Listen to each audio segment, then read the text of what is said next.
Listen, I want to hear as much as you do. Honest.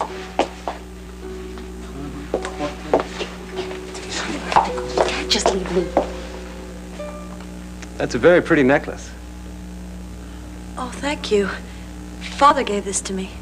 You know, there's no reason to be nervous. Right, this is not an exam or anything like that. I just want to talk and see how you feel about things since you've been back home. I'm not nervous. Well, maybe I'm a little nervous. You're not afraid of me, are you? No, you seem very nice. Oh, good. I'll try not to change that impression. So, did your father tell you why I'm here? Well, I think he was just about to when you arrived. You see, Nina, your family wants to get a better picture of your condition, to find out how and why you feel the way you do about certain people and places.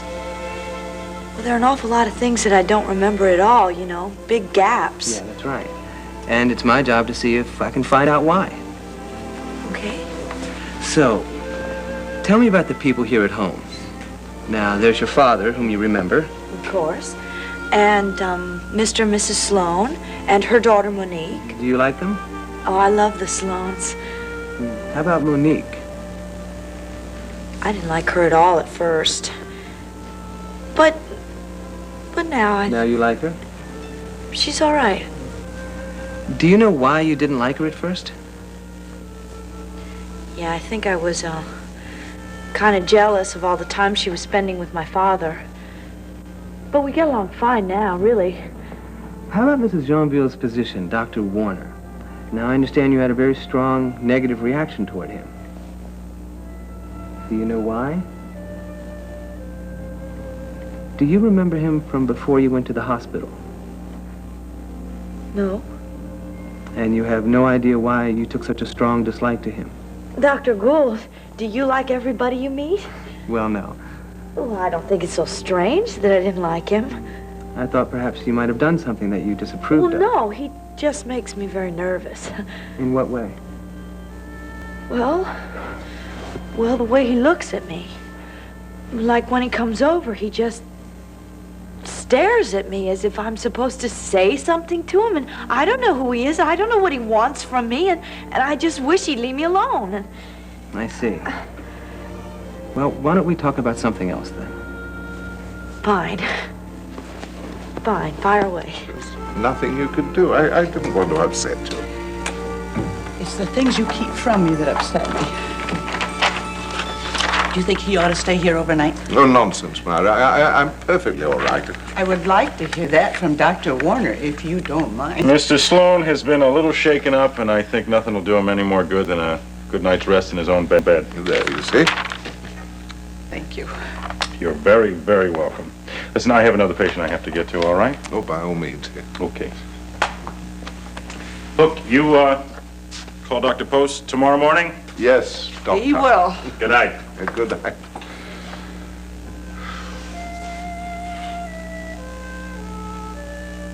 Do you have any idea how much I love you? Yeah. But I do like to hear you say it. Myra, I feel so foolish causing you all this worry.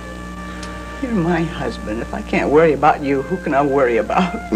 Well, I know it's not the fashion anymore, but well, I'm from the old school.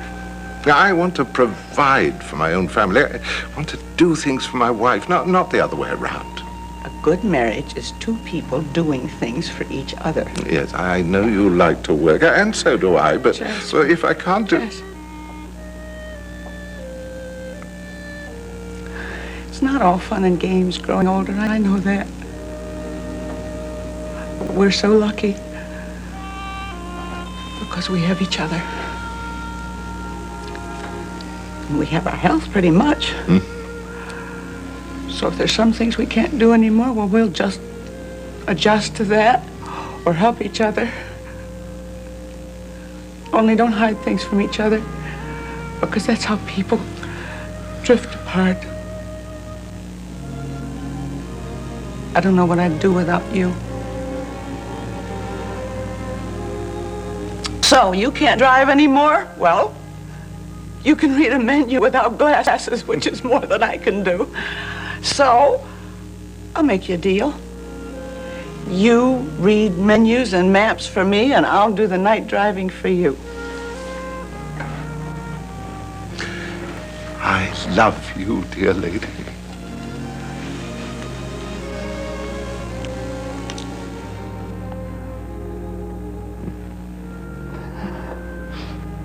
Now,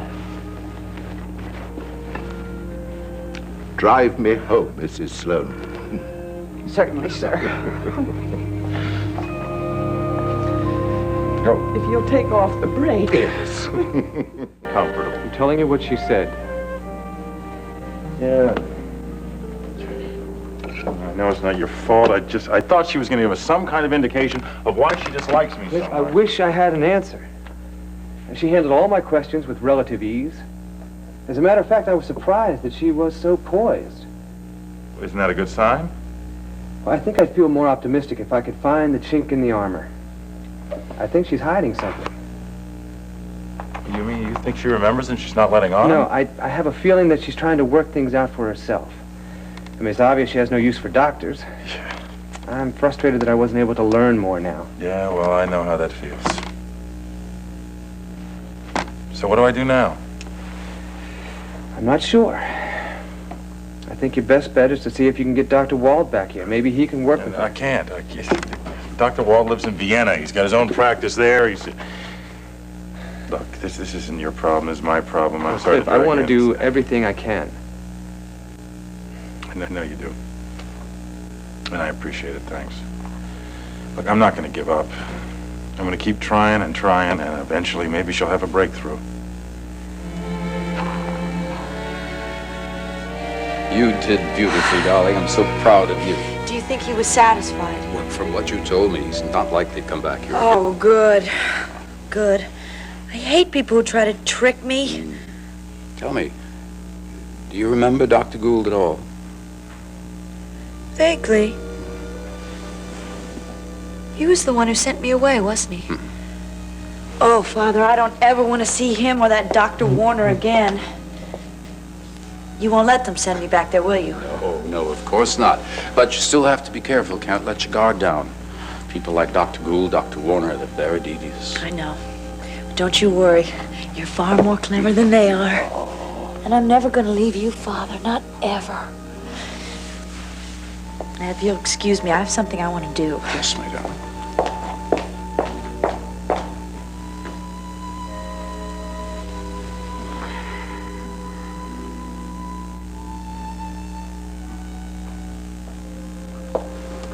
Oh, hi. Where have you been? Oh, I went upstairs to do some stuff with Mama. How's Nina feeling? Well, she's all right. I know how disappointed you are. Well, I'm not as disappointed as Cliff, and mostly I'm very proud of you because you let Dr. Gould come here, and I know you didn't really want to. But I didn't want to upset him. Well, we didn't learn anything, but didn't seem to do any harm either. So it seems. Daisy, I'm so sorry I wasn't more successful. It's all right. Hey, it's okay. I know you're disappointed, too. You wanted Dr. Gould to be able to get through as much as I do.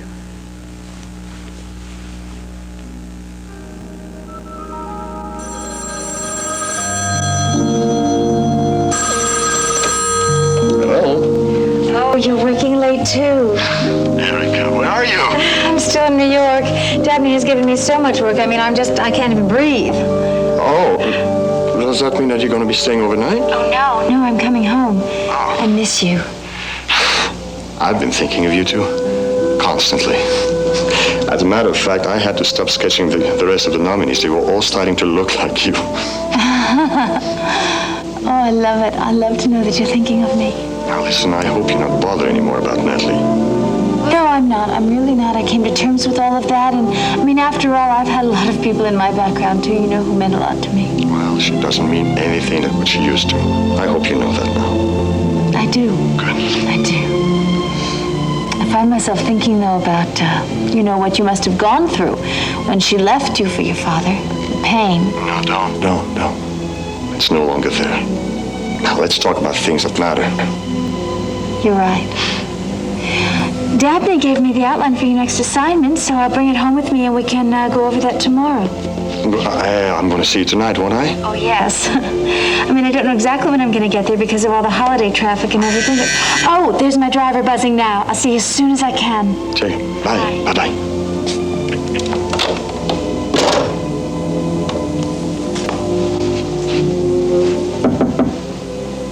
Yeah, come in. Natalie. Well, I realize you've been too busy to issue invitations, but I have been dying to see your studio.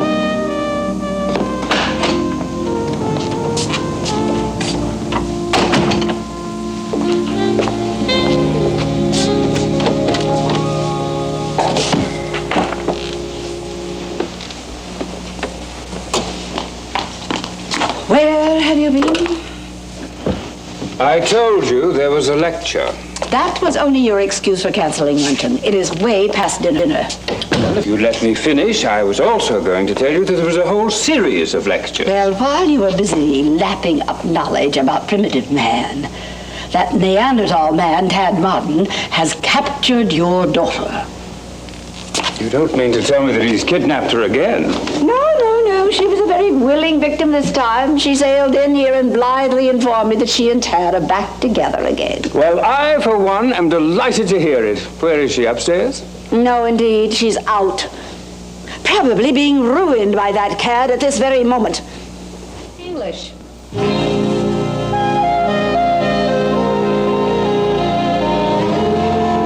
Let Tad or anyone else ruin her reputation. But no girl is safe with that boy. Liza Colby was a perfectly decent girl until she started going out with him. And poor Dottie was an innocent when he got her pregnant. Those girls have mothers who did more to ruin them than Tad ever could. Well, the same could be said of Hillary's father. You've done everything you could to contribute to her downfall. What do you mean? She's a bright, intelligent, self-respecting young lady. And I intend to do everything in my power to see that she keeps that way. You and I have nothing to do with it, Phoebe, and you are being ridiculous. You know, you're right. I am. In fact, I'm a fool to continue to finance you while you deliberately sabotage your own daughter. Well, no more, Langley. I am cutting off your allowance. What about my car fare? Or my lunch money?